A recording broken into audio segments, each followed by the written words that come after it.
In this part of the chemical kinetics. ये second part है, दूसरा पॉइंट है जिस पे हमको बात करनी है। और rate law of chemical equation या रिएक्शंस के बारे में हम लोगों को जानना है और स्टडी करना है। तो आइए इसमें, यानी अभिक्रिया दर का नियम क्या है, यूं समझ लीजिए ये सक्रिय द्रव्यमान से संबंधित है और इसके संबंध में गुल्डबर्ग और वागे, जो आप केमिकल रिएक्शंस पढ़े होंगे, वहां से आरंभ आता है कि लॉ ऑफ मास एक्शन से अगर हम बात करें, वहीं से आरंभ होता है लॉ ऑफ मास एक्शन। देखते रहिए, लॉ ऑफ मास एक्शन, द्रव्यानुपाती अभिक्रिया का नियम, यही है लॉ ऑफ मास एक्शंस। इस पे बहुत डिटेल्स नहीं जाएंगे क्योंकि आपको पहले पढ़ा दिया गया है। और हिंदी में द्रव्यानुपाती अभिक्रिया का नियम यहाँ अगर डाल दें, द्रव्यानुपाती अभिक्रिया का नियम, अभिक्रिया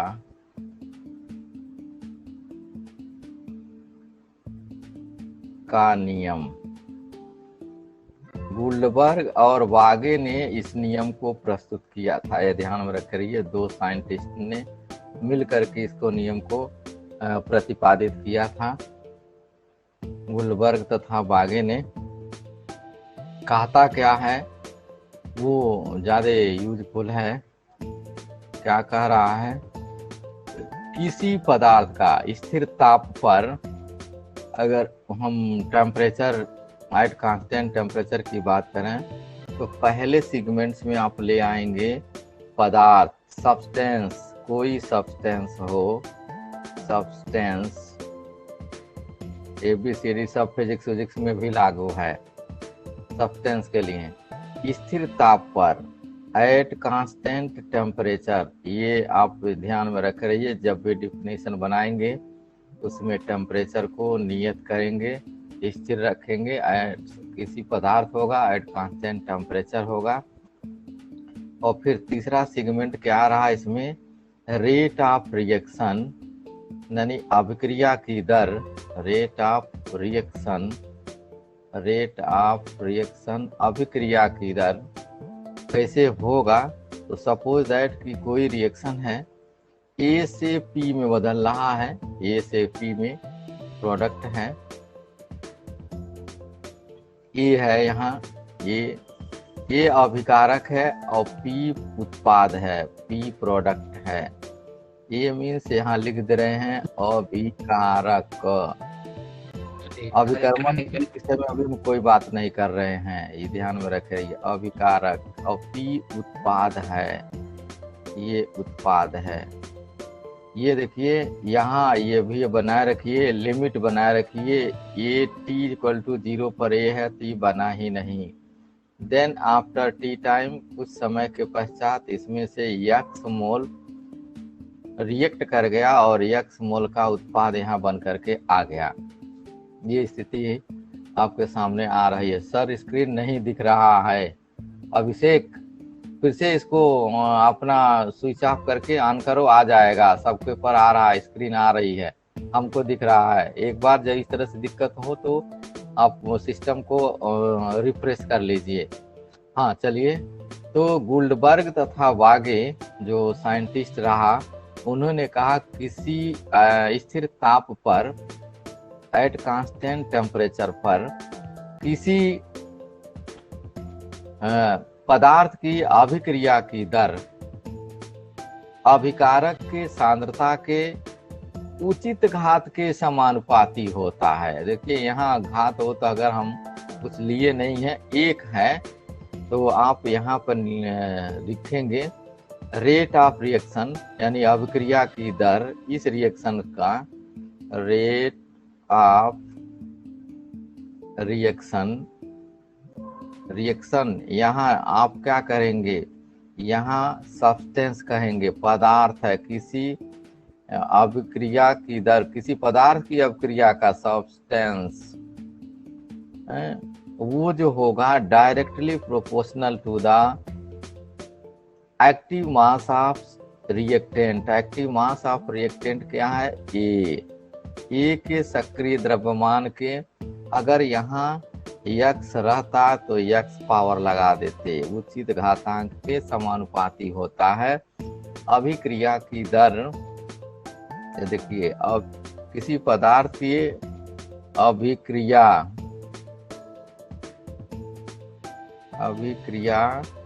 की दर, ये रेट ऑफ रिएक्शन है, पदार्थ के लिए है। यहाँ पर कोई सब्सटेंस होगा उसके ऊपर आप लगाएंगे। किसी पदार्थ की अभिक्रिया की दर अभिकारक के, ये ए जो है अभिकारक है,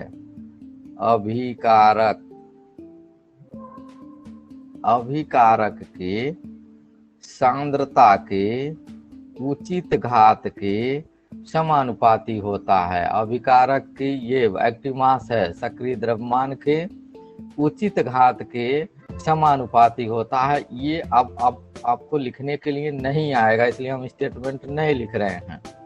स्थिति अब यह नहीं आपको मिलेगी, क्योंकि ये फर्स्ट ईयर के क्लास में है सब, इसलिए उसका उपयोग हम नहीं कर रहे हैं यहाँ पर। यानी किसी पदार्थ की अभिक्रिया की दर अभिकारक के सांद्रता के उचित घात के समानुपाती होता है, और इस अभिक्रिया की दर को हम हटा दें, यानी रेट को हम R से लिख दें, तो then that is proportional to the concentration of A पर इंडिसेज, यानी इंडेक्स जो लगाएंगे या पावर लगाएंगे वो x होगा, या जो घात लगाएंगे। अगर इसको हम हटा दें और भी सही करें तो ये स्थिति आपकी आ जाएगी, R इज इक्वल टू एक नियतांक यहाँ K आएगा और A के कंसंट्रेशन होगा, सक्रिय द्रव्यमान होगा, और उसके ऊपर पावर x होगा। ये तो पदार्थ का केस है। और किसी रासायनिक अभिक्रिया पार देखते रहिए, दूसरे पार्ट में, पहले पार्ट में हमने तो लिया सब्सटेंस के लिए, दूसरे पार्ट में हम जो लेके आ रहे हैं सेकेंड पार्ट में, वो केमिकल रिएक्शंस के लिए है। फॉर केमिकल रिएक्शन, ये देखिए, फॉर केमिकल रिएक्शन, कोई रासायनिक अभिक्रिया हो तो क्या होगा, सारे कंडीशंस वही हैं जो पहले लगाया गया। क्या क्या होना चाहिए, अगर आप कंडीशंस में लेके आ रहे हैं तो यूं समझ लीजिए क्या रखें इसमें। पहले नंबर पर टेम्परेचर इज कांस्टेंट होना चाहिए, टेम्परेचर जब भी हो तो कांस्टेंट होना चाहिए, कांस्टेंट टेम्परेचर होना चाहिए पहला। दूसरा, ये जो इक्वेशन है, जैसे यहाँ हमने ले आया, आपको बताया, सब्सटेंस हो गया तो रिएक्शन हो गया, और रेट ऑफ रिएक्शंस की बात हम यहाँ कर रहे हैं। तो यहाँ temperature, chemical reactions, rate of reaction, यहाँ रेट ऑफ रिएक्शंस क्या होनी है, रेट ऑफ रिएक्शंस के विषय में हमको डिसाइड करना है, बताना है। और कोई रिएक्शंस यहाँ सपोज दैट हमने ले लिया कि ए मोल ए रिएक्ट कर रहा है बी मोल बी से, और यह उत्पाद का निर्माण कर रहा है सी मोल सी और डी मोल डी। ये देखिए, तो गुलबर्ग तथा वागे ने यह कहा कि rate of reaction is equal to rate of reaction, rate of reaction मतलब अभिक्रिया की दर। यहाँ देख लीजिए, हिंदी भी हम लिख दे रहे हैं, अभिक्रिया की जो दर है, अभिक्रिया की दर, अभिक्रिया की दर वो अभिकारक के, हम डायरेक्ट लिख दे रहे हैं, ये दैट इज प्रोपोर्शनल ही, चलो उठा देते हैं, अभिकारक के सांद्रता के उचित घात के, उचित घात के गुणनफल के बराबर होता। देखिए, B के पावर B और A के पावर A, दोनों को सक्रिय द्रव्यमान है, इसके घातांक ए और बी है। ए और बी एक स्टाइकियोमेट्रिक रेशियो है, अभी हम आपको बताएंगे यहाँ पर। तो इसका रेट का अगर डिसाइड हम कर दें तो आर को हम रेट लिखेंगे और रेट इज इक्वल टू होगा K that is concentration of A के power A and then multiplied by concentration of B के पावर बी। तो दोनों के केस यहाँ ले रहे हैं हम। जहाँ पर क्या क्या चीजें आ रही हैं वो देखिए। जहाँ पर वेयर क्या क्या है, K is known as rate constant. ये देखते रहिएगा, ये बार बार बोला जाएगा। रेट कांस्टेंट आर इसी को बोलेंगे वेलोसिटी कांस्टेंट। वेलोसिटी कांस्टेंट होगा, वेलोसिटी कांस्टेंट मतलब दर नियतांक। ये हिंदी देख लीजिए, आपको किताब में यही होगा, दर नियतांक, दैट इज दिस, दर नियतांक, या इसी को या वेग स्थिरांक भी बोलते हैं। वेग स्थिरांक है ये रासायनिक अभिक्रिया के नेचर पर निर्भर करेगा और टेम्परेचर पर। ए व बी यहाँ पर हम लिख दे रहे हैं, ए एंड बी अभिकारक के, जो अभिकारक है रिएक्टेंट है, अभिकारक का सक्रिय द्रव्यमान है, का सक्रिय द्रव्यमान किसके रूप में है, मोलरता के रूप में है। सक्रिय द्रव्यमान मोलरता के पद में है, मोलरता, मोलरिटी के पद में है, द्रव्यमान है। देखिए फिर आ रहा इसमें ए व बी। अभी ए तथा बी जो आप मानेंगे, ए और बी को हम कहते हैं स्टाइकियोमेट्रिक कोफिशिएंट। आप अभी यहाँ के केस में लिख लीजिए, चलिए लिख ही देते हैं, एक्सपेरिमेंटल स्टाइकियोमेट्रिक कोफिशिएंट। एक्सपेरिमेंटल याद में रखे रहिए, ये बार बार बोला जाएगा। एक्सपेरिमेंटल जो प्रयोग के द्वारा लाया गया है वो है स्टाइकियोमेट्रिक। ये क्या होता है हिंदी, जियोमेट्रिक।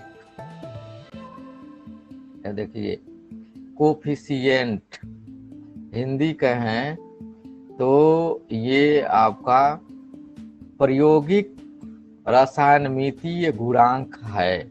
ये स्थितियां यहाँ पर हैं रेट ऑफ रिएक्शंस जो निकाला गया। अब देखिए अगर हम बात करें यहाँ पर जो भी रिएक्शन हम पदार्थीय वाला ले रहे हैं, पहले छोटा वाला ले रहे हैं, छोटा समझ जाएंगे तो सब हो जाएगा। ये जो है वो पी में जो बदल रहा है, प्रोडक्ट पी में बदल रहा है। अगर इसका रेट हम डिसाइड कर दें, जो जैसा कि पहले मैंने लिखा है कांस्टेंट टेम्परेचर पर, तो देखिए ये अभिकारक का जो रेट होगा वो dA/dt होगा।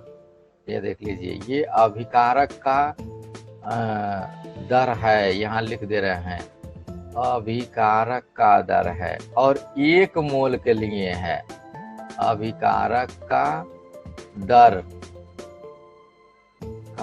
है, रेट है, रेट ऑफ रिएक्टेंट। यहाँ अगर हम बात करें रेट ऑफ रिएक्टेंट हो गया, अभिकारक का दर है रिएक्टेंट, और माइनस dA/dt होगा। किसके लिए, फॉर 1 मोल। एक ही मोल है यहाँ पर और एक ही मोल यहाँ बन रहा है। और यही चीजें अगर हम बात करें तो रेट ऑफ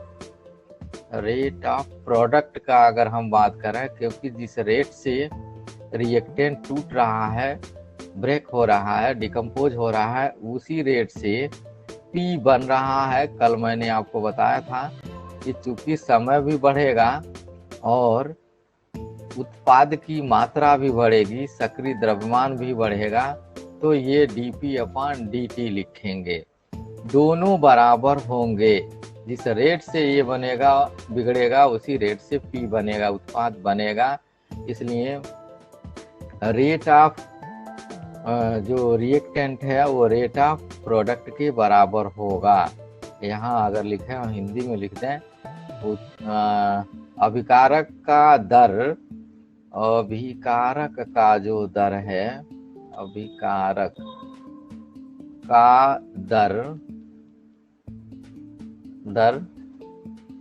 उत्पाद के दर के बराबर होगा। बस केवल अंतर साइन का होगा, उत्पाद का दर उसका रेट ऑफ प्रोडक्ट के बराबर होगा। कब? यहाँ होना चाहिए, हम यहाँ 1 मोल लिए हुए हैं तब के केस में है। ये अभिक्रिया की दर लिखने का तरीका है। मान लीजिए सपोज दैट कि हम यहाँ रिएक्शंस को कुछ बदल दे रहे हैं और बदल करके क्या ला रहे हैं कि A मोल A है और यह B मोल B से रिएक्ट कर रहा है, तो ये C मोल C और D मोल D बना रहा है, जनरल रिएक्शन है। तब इसका रेट क्या होगा? रेट ऑफ जो डिकम्पोजिशन है, विघटन है, या उसकी अभिक्रिया की दर है, वो कैसे होगा देखते रहे। यहाँ तो रेट हम लिख रहे हैं dA अपान dt, dA अपान dt, और ये अभिकारक का है इसलिए माइनस लिखेंगे, ध्यान में रखे रहें। फिर इसका B का क्या लिखेंगे? dB upon dt। ये देखिए B है, B भी उसी रेट से काम करेगा। देखिए यहाँ पर भी माइनस होगा, अभी बराबर हम बाद में करेंगे।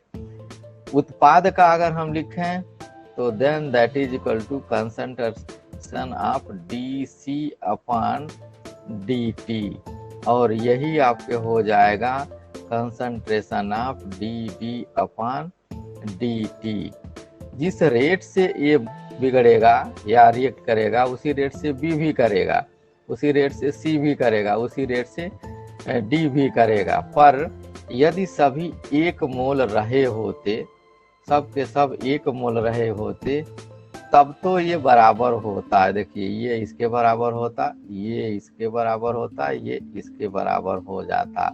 ये प्लस रहेगा, ध्यान में रखें, ये प्रोडक्ट का है इसलिए यहाँ हम प्लस लिखे हुए हैं यहाँ, और ये रिएक्टेंट का है इसलिए यहाँ माइनस है। ये समय के साथ घटता है, समय के साथ जो है A मोल, सपोज दैट ये 10 मोल रहा था T इज इक्वल टू 0 पर, तो ये बना ही नहीं था। देन आफ्टर T टाइम इसमें से यदि 2 मोल घट गया तो 2 मोल गया कहाँ? 2 मोल में है, ध्यान में रखे रहिएगा, ग्राम में नहीं है। ग्राम में दिया होगा तुरंत आप मोल में कन्वर्ट करेंगे, तो ये बचा आपका 8 मोल और ये 2 इधर चला गया। द्रव्यमानुपाती अभिक्रिया के नियम के अनुसार द्रव्य न तो उत्पन्न कर सकते हैं न तो नष्ट कर सकते हैं, बस एक प्रकार से दूसरे प्रकार में बदल सकते हैं। उन अवस्था पे अगर लेके आए तो ये जो जनरल समीकरण है जिसे हम ये निकाल रहे हैं, जनरल इक्वेशन, जिससे हम सारी चीजों को डिराइव करेंगे, कैसे हम रेट ला लिखें किसी केमिकल इक्वेशन का, तो ये आपका जनरल इक्वेशन है। यह A मोल A है, B मोल B है। 1 मोल रहता तो यह हो जाता, मतलब A मोल A का रेट यह है। देख लीजिए हम लिख रहे हैं, सिंस यहाँ जो स्थिति हम ला रहे हैं वो देखिए है क्या, A मोल सिंस A मोल, देखते रहिएगा, A मोल A, ये मोल अगर 3 लिखा रहता तो आप 3 लिखते। A मोल A क्या है? सक्रिय द्रव्यमान है। ये का अभिक्रिया दर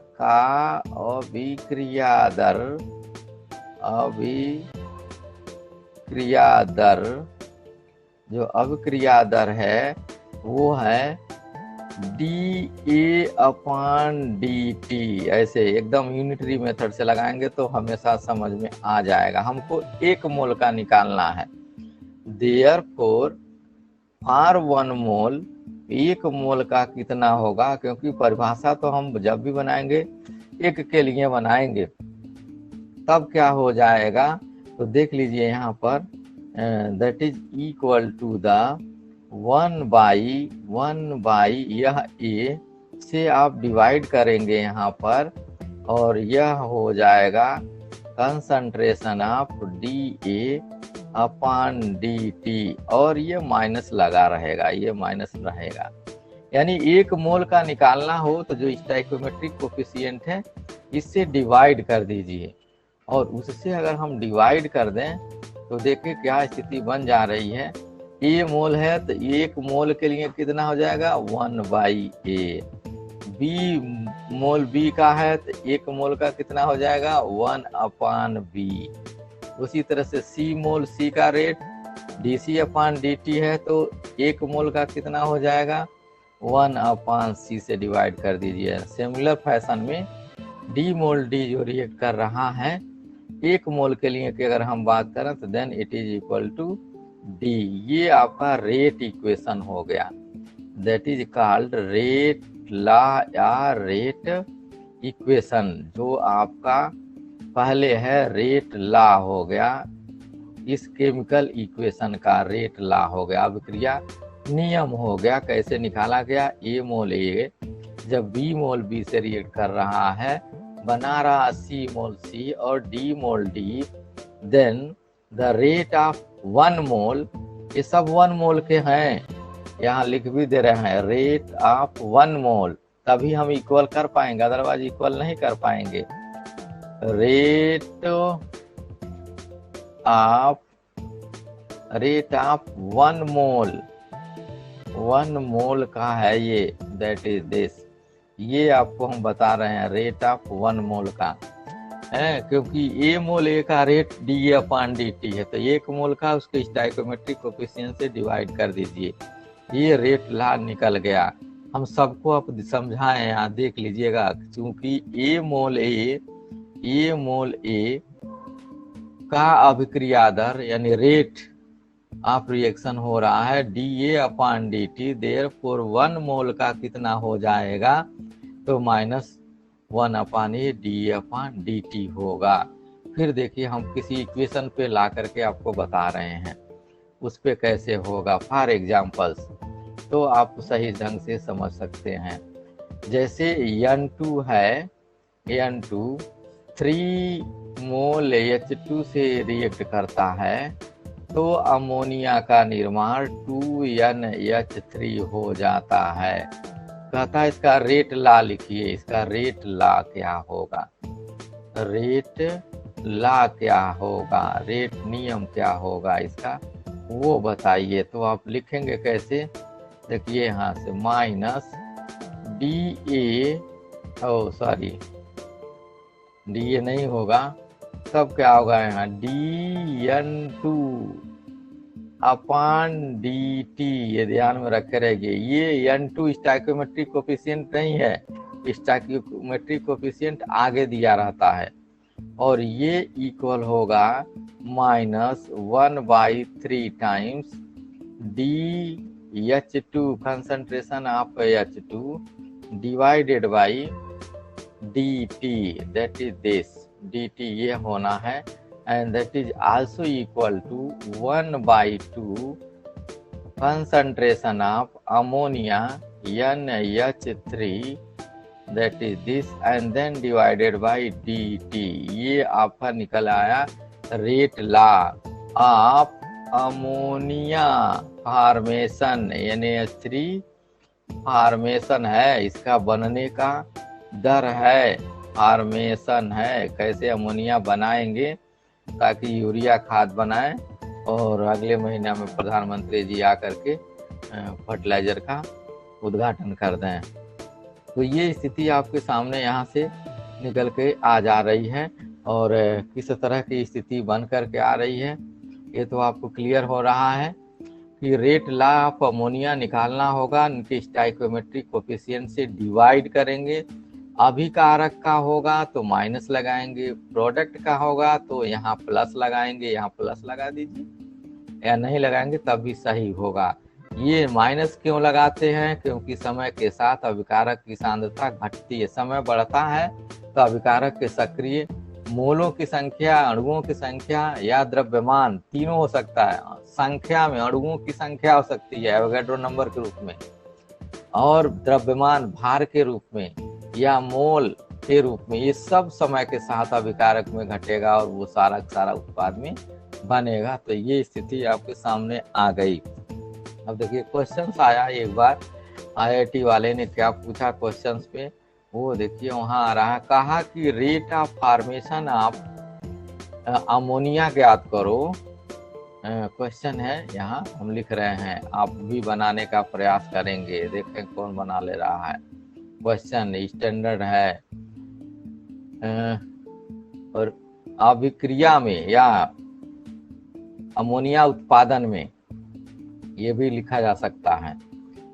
अमोनिया का दर, बनने की दर ज्ञात कीजिए, या rate of formation of ammonia अंग्रेजी में लिखें, या रेट ऑफ डिकम्पोजिशन। डिकम्पोजिशन मतलब जो विघटन है, डिकम्पोजिशन ऑफ हाइड्रोजन इज, वो हाइड्रोजन है कितना होगा, हाइड्रोजन इज H2 मॉलिक्यूल का इज 10 to the power 6 मोल, देखते रहिएगा, मोल पर लीटर पर सेकेंड। ये रेट हो गया, किसी का रेट निकालेंगे, देखिए N2 का ये तो मोल प्रति लीटर हो गया, टाइम से डिवाइड किया गया इसलिए यूनिट आ गई। ये अभिक्रिया दर का मात्रक है, अभी हम लिखेंगे आगे चलकर। अभिक्रिया दर का मात्रक होता क्या, मोल प्रति लीटर प्रति सेकंड है। ये rate of decomposition of hydrogen is 10 to the power 6 मोल पर लीटर पर सेकंड। देन कैलकुलेट, तब आपको कैलकुलेट करना है, बताना है, calculate the rate of formation, बनने की दर, rate of formation of ammonia की कितनी तेजी से बनेगी, and also then calculate the rate of formation of ammonia and rate of decomposition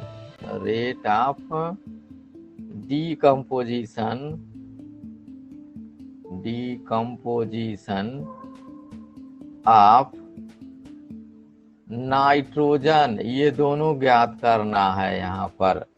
तो आंसर आप देखिए यहाँ से कैसे लगा दें, ये स्थिति आ रही है आंसर के रूप में। आंसर आपको ले आना है, यहाँ सॉल्व करना है, किस तरह से आएगा। तो आप करेंगे क्या, पहले इक्वेशन लिखेंगे यहाँ, N2 + 3H2 गिव्स, क्या दे रहा है, 2NH3 अमोनिया बना रहा है। तो आप देखिए यहाँ रेट लिखेंगे, रेट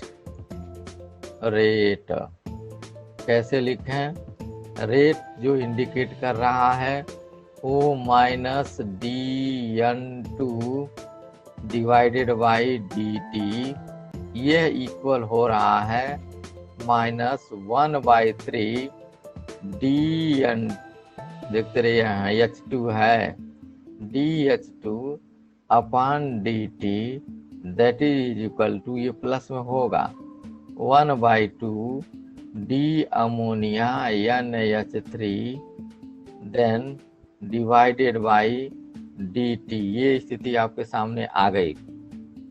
अब देखिए गिवन क्या है यहाँ पर, जो चीजें गिवन है वो उसके विषय में देख लीजिए।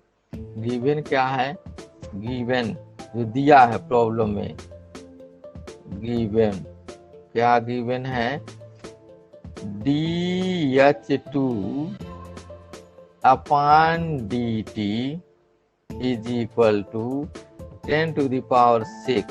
ये देखिए यहाँ ना दिया हुआ, ये प्रॉब्लम में दिया है, मोल पर लीटर पर सेकंड दिया हुआ है, यानी इतने की वैल्यू तो दे रखी है, इतना की वैल्यू आपको गिवन है, इस प्रॉब्लम में दिया हुआ है। अमोनिया निकालना है, ये निकालना है, तो हमको करना क्या होगा, अगले पर देख लीजिए।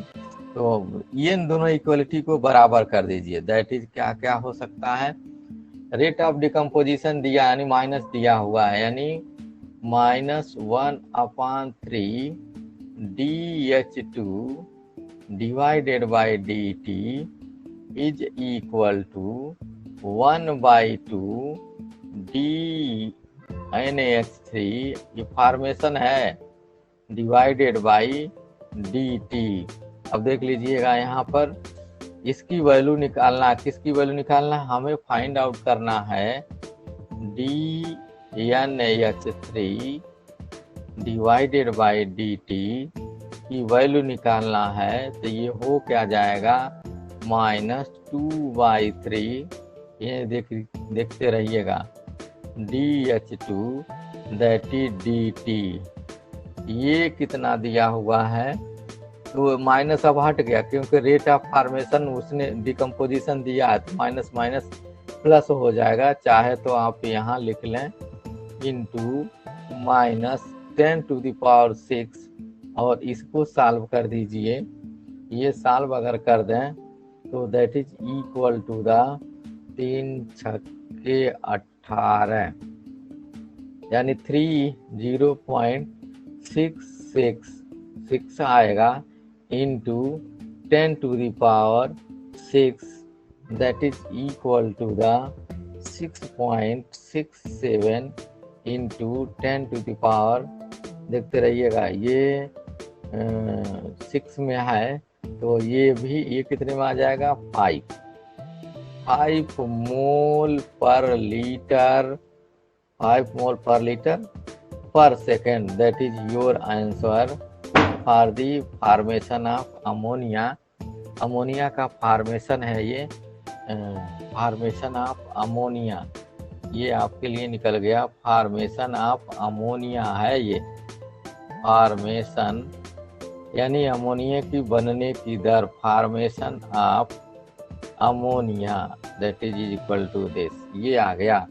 और इसको ही हम यहाँ लिए हुए हैं DNaH3 डिवाइडेड बाई dt, ये निकल गया। अब डिकम्पोजिशन को कर दीजिए।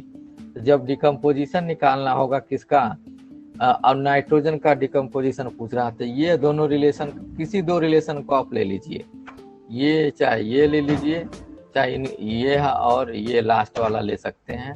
तो यहाँ स्थिति अगर हम लेके आ जाएं, देन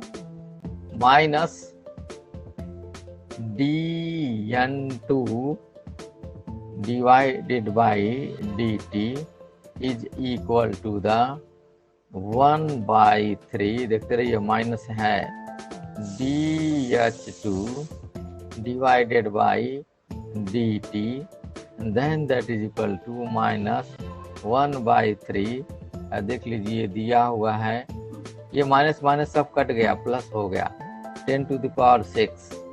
तो ये अगर सॉल्व कर दें तो फिर वैल्यू कितनी आ जाएगी, ये आएगी मेरे समझ से 3.33 इंटू 10⁵ मोल पर लीटर पर सेकेंड, ये दूसरा आपका आंसर निकल गया।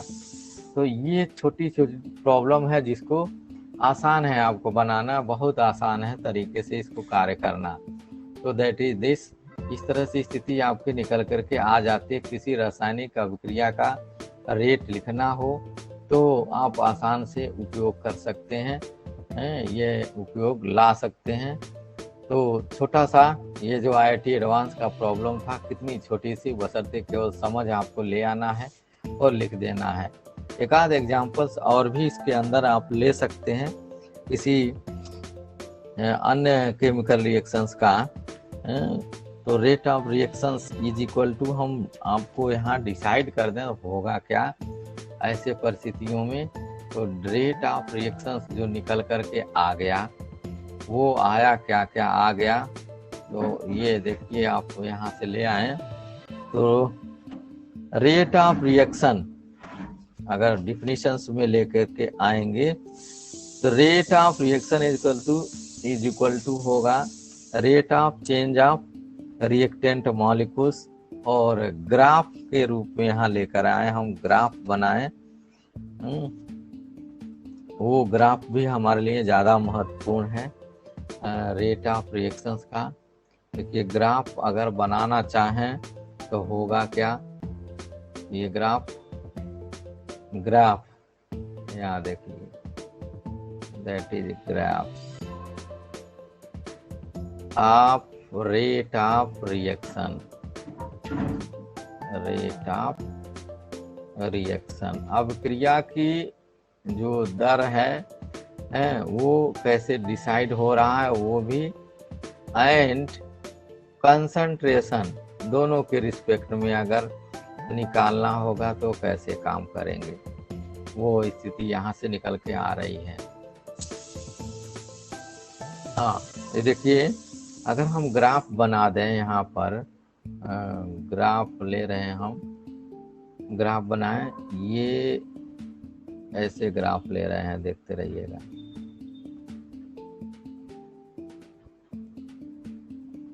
और इस टर्म पर जो उपयोग हम कर रहे हैं, यहाँ जो वैल्यू है वो आपका हम कंसंट्रेशन लिख रहे हैं, कंसंट्रेशन। इधर आपका कंसंट्रेशन है, सांद्रता है, इधर कंसंट्रेशन है, इस कंसंट्रेशन, तो इस डायरेक्शन में सांद्रता है, इस डायरेक्शन में आपका टाइम है, दैट इज टाइम, समय, इधर टाइम है इधर। और कोई रासायनिक अभिक्रिया जो हम लिख रहे हैं, यही लिख दे रहे हैं, ए से पी में बन रही है, बदल रही है, तो क्या हो रहा है, T इज इक्वल टू 0 पर A मोल है, तो ये बना ही नहीं। देन आफ्टर T टाइम में से इसमें से कुछ घटा तो यह बना, यानी शून्य पर जब ये 0 टाइम रहा होगा तो ये मैक्सिमम पोजीशन होगा। और समय बीतते गया, देखते रहिए, जैसे जैसे समय बीत रहा है वैसे वैसे ये ग्राफ जो है ये ऐसे घटते हुए चला जाएगा, इस तरह से घटेगा। ये तो आपका रिएक्टेंट था, यहाँ पर ये था, ये घट रहा है। एंड सेम टाइम अगर हम बात करें तो प्रोडक्ट, ये हम लिखेंगे रिएक्टेंट मॉलिक्यूल का है, अभिकारक का है, ये ग्राफ रिएक्टेंट का है, दैट इज किसका, कंसंट्रेशन ऑफ ए घट रहा है। सेम टाइम में देखिए यहाँ से कंसंट्रेशन उत्पाद का बढ़ना भी चालू होगा, इसे चालू होगा, ये बढ़ेगा और बढ़ करके देखिए ग्राफ ऐसे ऊंचा चलता चला जाएगा। ये जो ग्राफ होगा ये प्रोडक्ट का होगा, दैट इज प्रोडक्ट, ये उत्पाद का ग्राफ है, कंसंट्रेशन ऑफ पी का है, ऐसे पी का कंसंट्रेशन उसका ग्राफ है। तो एकदम पूरा एकदम पैराबोलिक है, लेकिन उसका हेड जो है ऊपर है, इस तरह से ग्राफ यहाँ पर निर्माण बन हो जाएगा। अगर हम रेट लिखें किसका, ये तो कंसंट्रेशन है, सांद्रता है, हिंदी में लिख दे रहे हैं, इधर सांद्रता है, ये लिया गया है हमारा। और इस समय इसमें समय है, समय जिस यूनिट में आप चाहिए उस यूनिट में आप व्यक्त करिए, ये है। फिर अगला आइए दूसरा ग्राफ में, अगर इसी ग्राफ को हम ऐसे ले लें, दैट इज दिस टाइप का हो, और यहाँ ऐसे हो, रेट के पद में हो, इधर रेट है, दर है, दर मतलब dA/dt है, और इधर टाइम है, एक्स एक्सिस पे टाइम है, इधर टाइमिंग है, तो ये 0 है। उसमें लिख रहे हैं हम कोऑर्डिनेट में 0 टाइम पर क्या होना है। तो पुनः यहाँ लिख लीजिए, अगर A gives P, तब आपके लिए आसान होगा। T इज इक्वल टू 0 पर ये मोल है, ये P बना ही नहीं।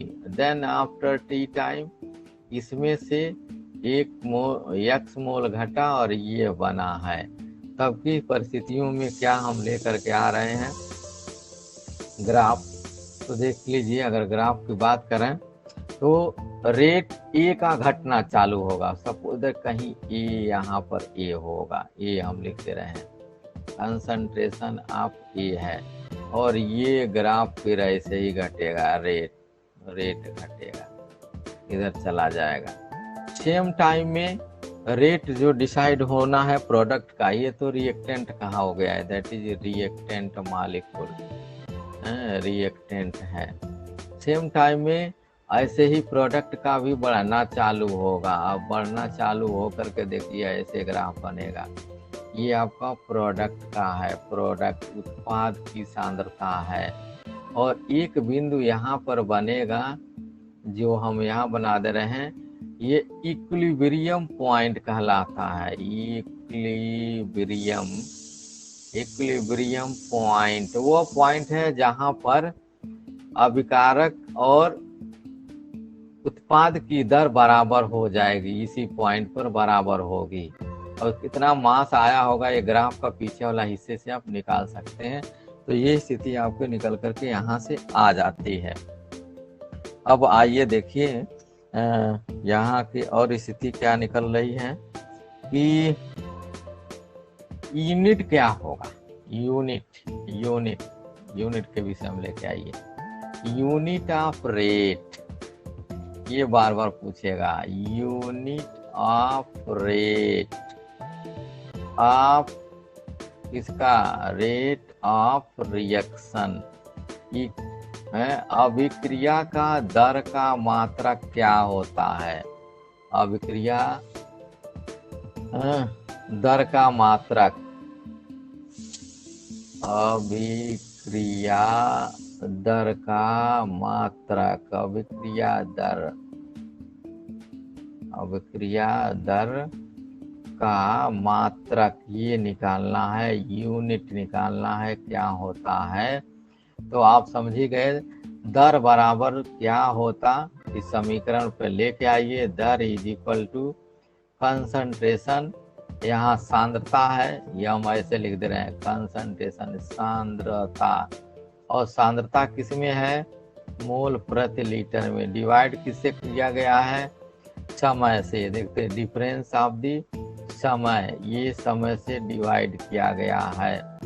तो यूनिट क्या होनी चाहिए, यूनिट देखिए यहाँ जो यूनिट निकलनी है वो यूनिट है, सांद्रता की यूनिट है मोल प्रति लीटर, मोलरता की इकाई मोल प्रति लीटर, और समय से भाग दिया गया है।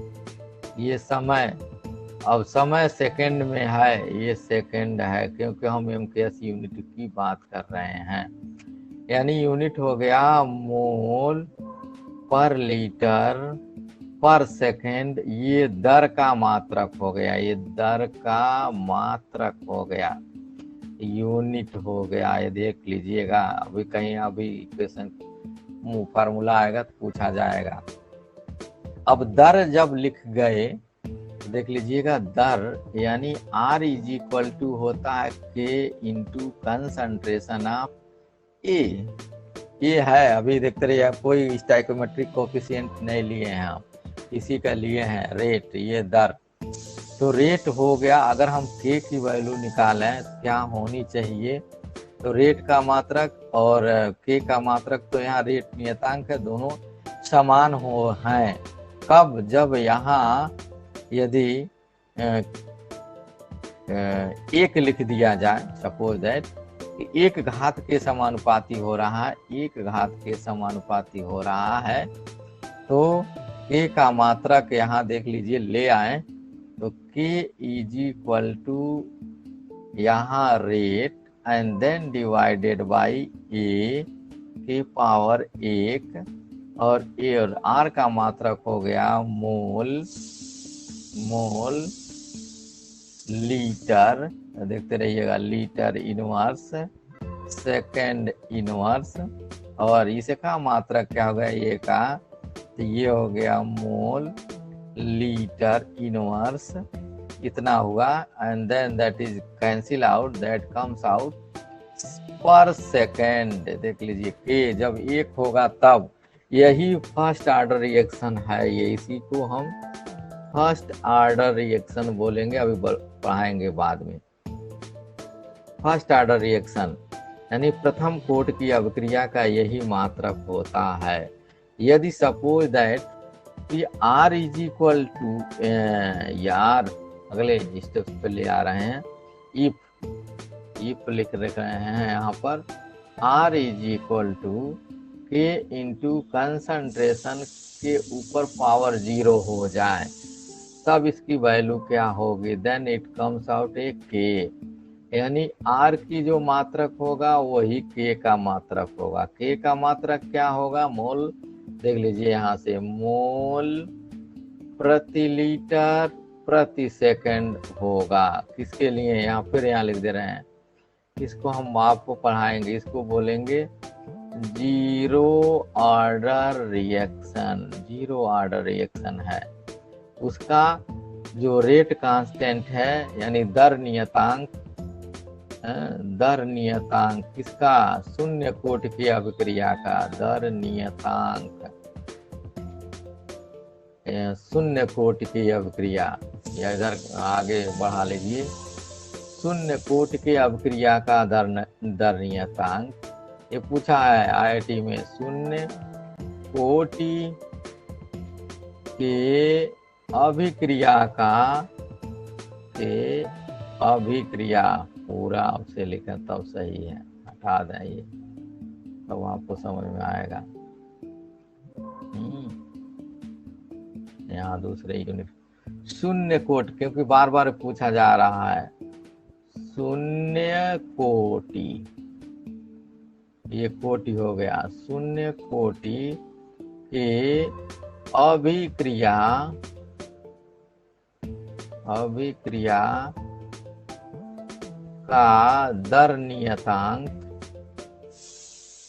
दर नियतांक का जो मात्रक है उसको अगर और शॉर्ट फॉर्म में लिखना चाहें तो आप K0 लिख दीजिए, बराबर होता है अभिक्रिया की दर, अभिक्रिया की दर, रेट ऑफ रिएक्शन, अभिक्रिया की दर है, और ये होगा कितना, ये होगा आपका मोल प्रति लीटर प्रति सेकंड, यानी शून्य कोट के अभिक्रिया का जो दर का मात्रक है वही अभिक्रिया के दर का भी मात्रक है, सेम है।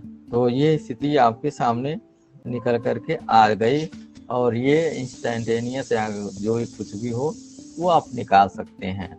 किसी अब एग्जाम्पल्स के तौर पर यहाँ उपयोग कर सकते हैं।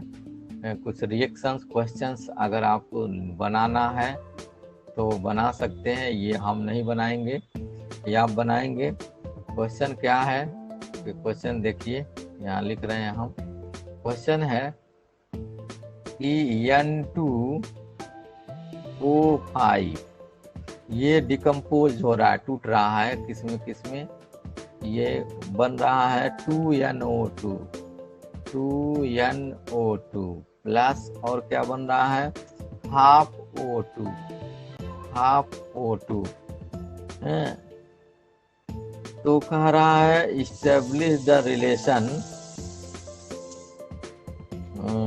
आप निकाल करके इसको बनाएंगे, इस्टेब्लिश, इफ दिया हुआ है, अब इस तरह से इफ मतलब यदि, यदि दिया क्या है कि माइनस, देख लीजिएगा अभिकारक होगा तो माइनस लगेगा, N2O5 नाइट्रोजन पेंटाऑक्साइड DT का जो मान होगा वो K टाइम्स, यहाँ कह रहा है कि K1 है, सपोज दैट, या K डैश, N2O5 होगा, ऐसे दिया हो, और क्या हो DNO2, इसका निकाल रहे हैं, DNO2 प्रोडक्ट है इसलिए पॉजिटिव होगा, upon divide D T is equal to K double dash